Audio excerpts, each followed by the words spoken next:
Hey, good morning. All right, it's Melisa. Welcome. So today what we're going to do is I have a lot of imbalances in my body. The left side of my body is a lot weaker. So today is a little review of what you can do if you have imbalances in your body like me. So for me, I have the left side is weaker, even starting at my face. I've had Bell's palsy. My left shoulder is definitely weaker. I can tell when I'm doing things with my arms or with handstands. I carry my bag. This is my right. I carry my bag all the time on my right. And chronically, I have held all my children on the left side like this. So I have a hip hike here. The QL is a lot shorter. And if I'm not paying attention, my whole pelvis rotates. So because the left glutes are weaker, um, my my pelvis rotates this way, and my rib cage tries to compensate by rotating the other direction. So when we look at rotation, and you might go, I don't know if I rotate. I don't know if one leg is longer. And it does feel to me like one leg is longer. When I go to the chiropractor, one leg is longer and they adjust it and bring it back. And we don't know if that's actually my leg length, which it could be, or if it's because of the hip hike. That would take x-rays, and that's fine if you wanted to do that. Anything, just so you know, anything that's more than a quarter of an inch difference is really where you would want to get orthotics and have that be balanced out, because that will create a lot of knee and hip problems if one leg is more than a quarter of an inch. And I think the kind of the rule, I could be wrong, if you're a chiropractor or you're orthopedic, you post in here and say you're totally wrong, but up to a quarter of an inch is sort of in within the range of normal. Okay. um, so here, when I come to Tadasana, mountain pose, I'm standing like this, and if I'm not paying attention, my hips will start to rotate. So I have to squeeze the left glutes a lot. And when I squeeze the left glutes a lot, it brings the left side of my hip forward. So now my hips will be level. And these are like the little nuances in yoga that you don't get the first few years that you've been practicing. You only start to get them either if you take an Iyengar yoga class, or you take class with where you do one-on-ones, and you've been doing them for a long time, because you have to learn just the basics of the poses first for several years. You're just kind of learning what's the shape. Here's Tadasana, here's Samastitihi, here's Utkatasana or chair pose. You're just learning what those are. And then once you've mastered that, then you can start to go, oh, what are the little nuances within my body that I need to do? When yoga teachers talk about rooting down through your feet, in every principle, it's the principle of grounding down in order to get more energy to come up.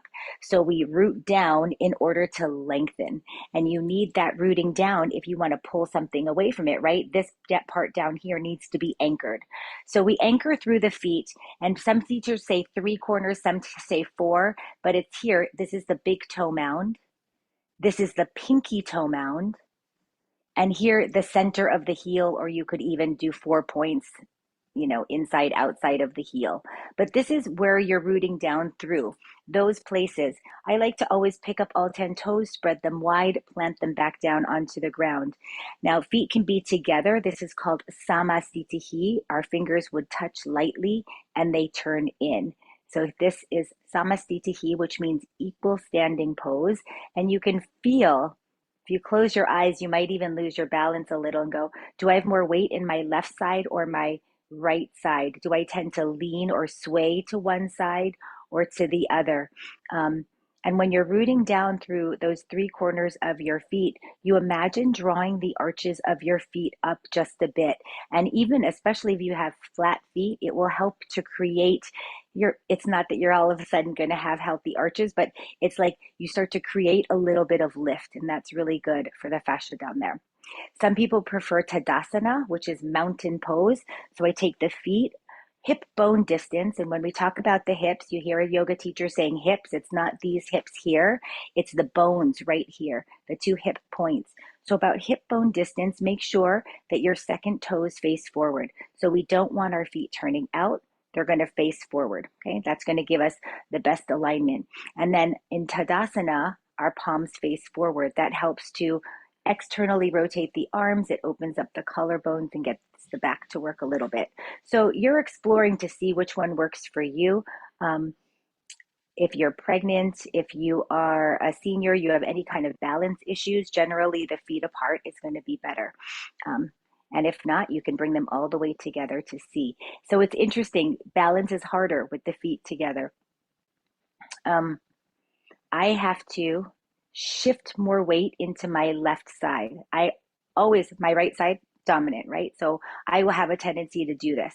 I'm leaning on the right side. I have hardly any weight on the left.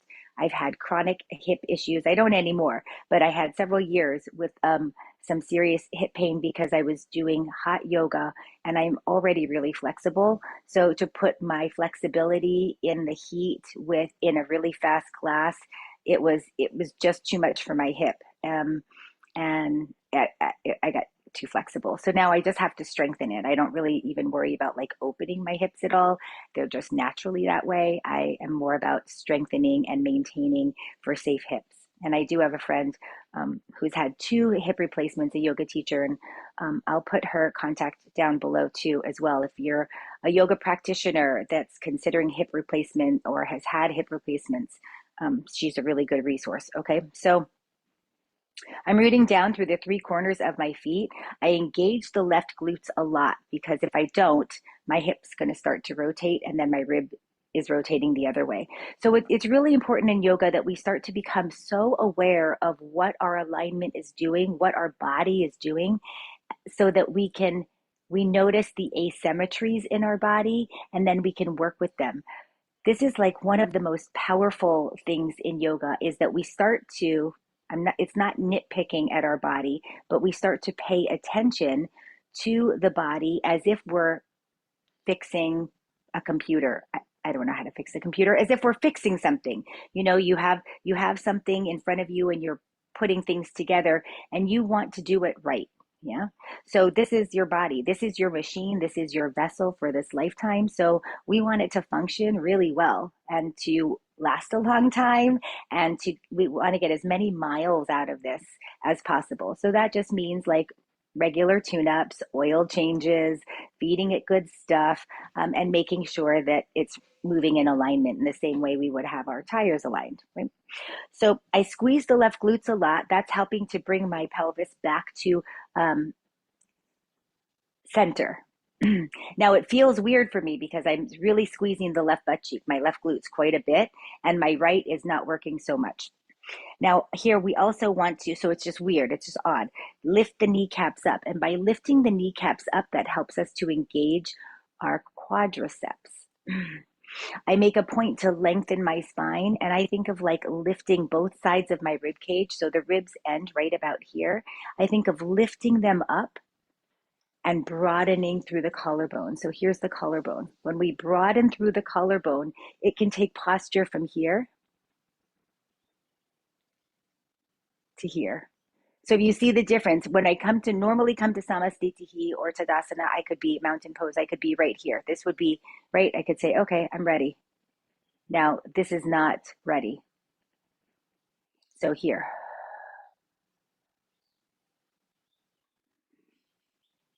The ears are over the shoulders are over the hips, and the hips are over the ankle. And that's what we're looking for. We don't want head forward. This is what our generation or younger generations have to really watch out for. Pillows, I'm going to say it right now. Either don't sleep with a pillow at all or only sleep with one pillow. Take all those pillows off of your bed. You know, we've gotten this like pillow craze, and it's not good. It's not good for alignment. It's not good for our posture. It's not good for brain function. It's not good for body function. Get rid of the pillows. You sleep on your side, put one in between your legs, and you could have a small one underneath your head. That's it. Okay, so enough of that. Now here we are in Tadasana. So I'm moving all the way up. My collarbone is broad. You have a focal point in yoga. We always want to look at one spot in each pose. And what that does is it gives our mind, the thinking mind, the conscious mind, something to focus on so that all of the other thoughts, if we're looking around, this is the distracted mind, like, oh yeah, there's that, and oh, I've got to do that. And yoga it's not about physical, it keeps us physically healthy. It keeps us mentally strong and fit. It's a and focused. And this narrow focus, think about putting blinders on, this narrow focus that we do in yoga class is important because otherwise other people's problems can interfere with your focus, with where you're going. Other distractions, things, unexpected things that come up are going to interfere with your focus. And originally, still is for me, but originally, the yoga practice is a spiritual practice. It's tuning in to your calling. It's tuning into your connection with source. It's tuning into your highest self. Um, it's saying this material world is not all that there is, and I want to harness my energy. Now for some, everyone's got, you might want to harness your energy to put it toward your family, to put it toward personal development, to put it toward becoming a better person, to put it toward your career, to put it toward, you know, but if we don't have the ability to focus on one thing at the exclusion of others, then we will never be able to achieve whatever it is you want to achieve. So think of this as a skill that you're developing to be able to achieve what you want to achieve. Okay, so that's all it is. And people say, oh, why does everyone look so angry in yoga? It's not angry. It's a stoic face, and it says, whatever's going on, I'm focused, whatever it is. Okay. So here we are. Now we take the shoulders up, back, and down. I love to do this just because it feels good. And a lot of people carry tension in their neck, jaw, and shoulders. So this is a nice way to warm up, especially before moving the neck, especially for people who are a little older than 35. Yeah. So around 35-ish, 40, most people start to get some type of arthritis in their neck. And so we just want to warm up all of the muscles around that area first. Okay. Good. Inhale, take the arms out and up.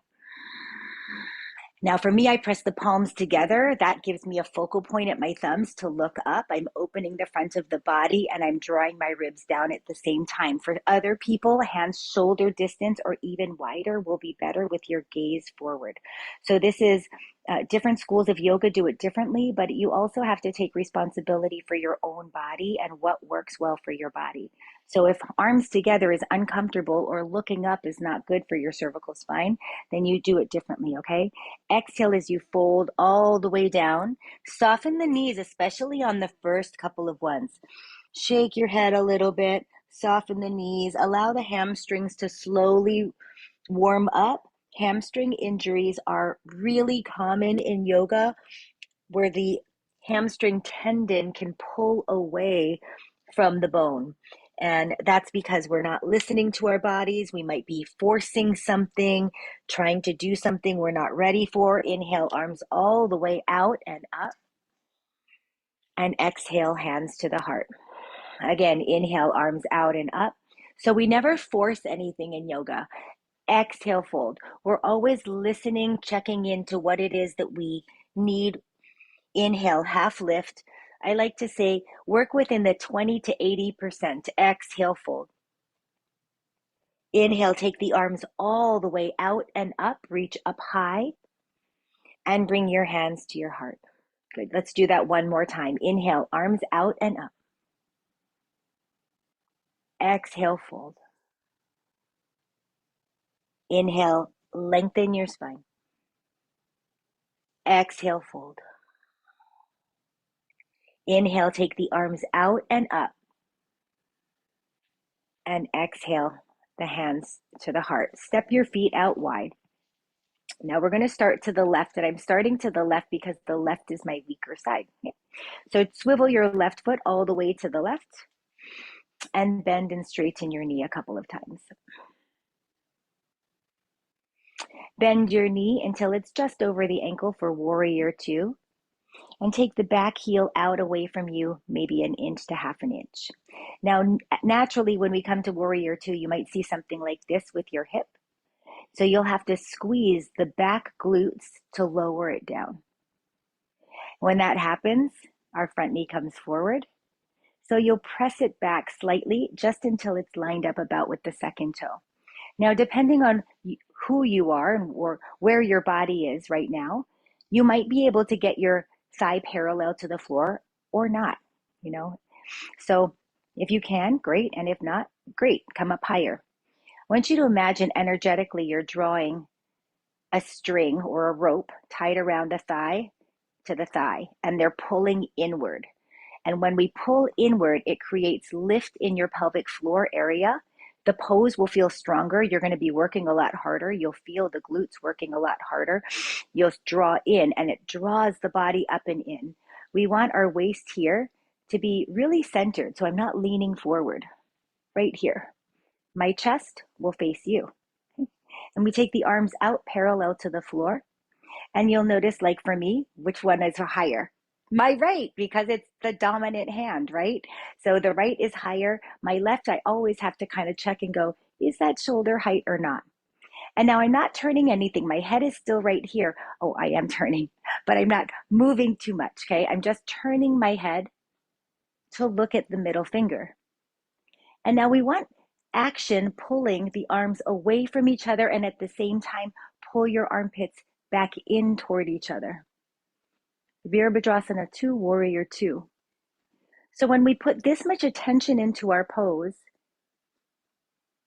it's a lot harder, right?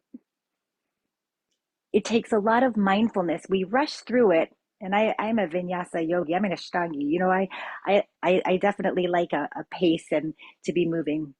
But when we put this much attention on our posture, it's this is yoga. This is the practice. Rise all the way up. Okay, take the hands to the waist. You'll just swivel them around. Second side, bend and straighten, bend and straighten, bend and straighten. So here we bend again over the knee, bring it out just a little, roll your sitting bones down toward the ground, and then check your knee because it's going to come back in. Line it up with the second toe. So waist is up, chest faces forward. Take the arms out, get them level, parallel to the floor, and really reach them. Now, we don't want just pulling. We have to anchor in, draw the armpits in. Turn your head, look at your middle finger, and draw your inner thighs energetically in toward each other. And breathe. It's a lot.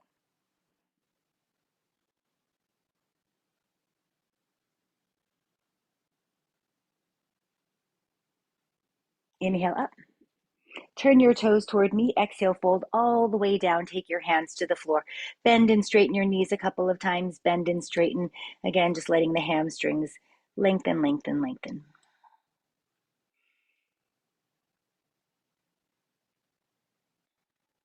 Take one hand down onto the ground. So this is my right hand right underneath the nose or so. Take the left hand to the floor, right hand to your sacrum, and start to roll your rib cage open toward the sky. Now our hips are going to shift a bit. We're trying to keep our hips level and keep the rotation in the thoracic spine, in the middle part of your back. Inhale, lengthen, exhale, twist. Maybe take your arm to the sky, look up.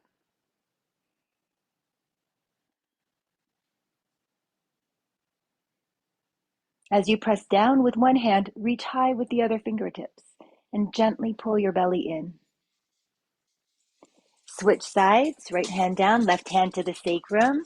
Start to roll your left ribs open toward the sky. And notice again, did your hips shift a lot? Can you keep them relatively level? And we put our hand on our own bodies because it's hard to tell where we are in space if we don't do that. Look up toward your thumb.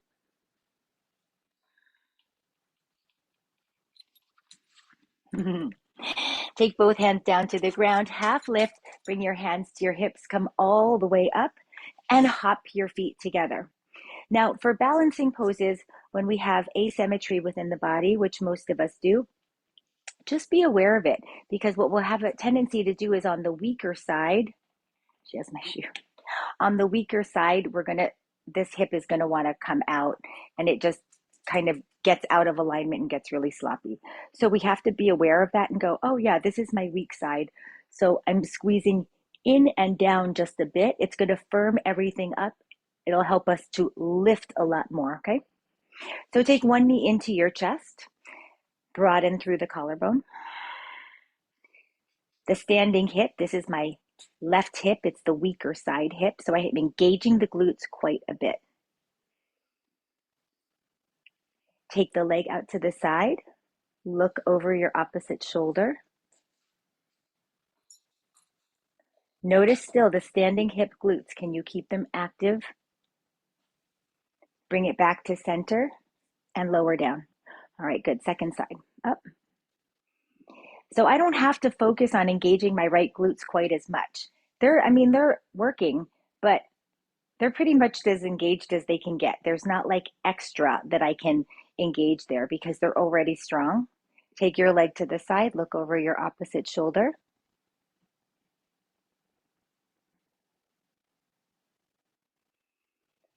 Come back to center and lower it down. Now, in all of our standing poses, we want to be aware of this because you'll look for things like rotation. Well, how do we know if we're rotating in our bodies? So you say, Melisa, I don't know. How do I know if I'm doing this? So to see if there's rotation in your hips, it helps if you have a partner, but if not, you can do it with yourself. Look down and you're feeling for these hip points right here. So we've got these are your hip bones. They're called the ASIS, the anterior superior iliac spine. You have one on each side right here. And if you feel them, it doesn't matter how much fat or skin or anything is there in the way, but press down really deep and feel for them. Put your hands right where they are. And then look down and notice if your hands if I had a flat piece of glass right here, would both of my hands fall on that flat piece of glass? Would they fall on that flat piece of glass? Same thing with the rib cage.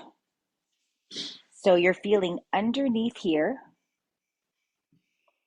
Might have gotten a lot more even. So I've been working for decades on getting more symmetry in my body and to strengthen the parts of my body to make it so that my body is more balanced. So I work at this. This is what I do. So mine aren't too bad right now, just because I'm conscious and working on it pretty much most days. Okay, and then we're feeling for here in our rib cage.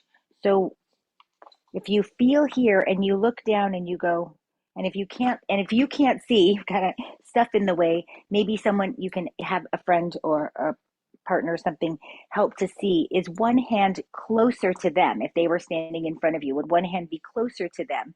And then that way you'll know if your ribs are rotating a certain way.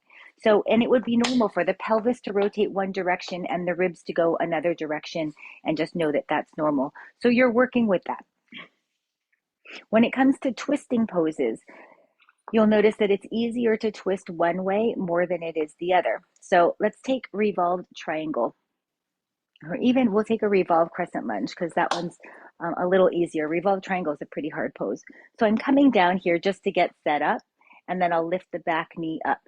This is a great stretch for the hip flexors, these deep muscles right here. Sorry, Lucy's down here. She's eating my shoes. Okay, and now when we twist, I'm going to roll my thighs. When yoga teachers talk about the outer hips hugging them in, it's here. Think outer hips hugging in toward each other, almost like you were wrapping up a burrito here. They squeeze in toward each other. I'll lean down, and you can do a twist like this, either leaning down or staying upright. Either way is great. But and we're here. Inhale as you lengthen your spine. We always want to lengthen first. Exhale, twist. Inhale, lengthen. Exhale, twist. And I like to back off a little bit on the inhale. Inhale, I lengthen the spine and back off just a bit. Exhale, twist a little bit more and rise all the way up. So when we twist, we're trying to keep equal distance in both sides of the waist as opposed to letting one side crunch up. Does that make sense? All right, come down to the other side. I'm just getting set up this way. You can twist even before lifting the back thigh. It feels really good for me right here to lengthen the hip flexors. So this is the side I need to be really careful of because I'm going to have a tendency to crunch my left obliques and QL. Inhale as you lengthen. Exhale to twist. And I make a point to roll my left hip away from my left ribs. Inhale, lengthen. Exhale, twist. Inhale, lengthen. Exhale, twist. Inhale, lengthen. Exhale, twist. Inhale, rise all the way up. Hop your feet together. Okay, now just do a little march, march, march, like you're walking in place, and stop. Now notice, close your eyes for a moment. Notice where your weight is. Do you have more weight in one foot than the other? And don't change it yet, this is just observation. Do you have more weight in the front of your feet or in the back of your feet? So toward the balls and toes of your feet or toward your heels? Do you feel like there is an imbalance or an unevenness anywhere in your body?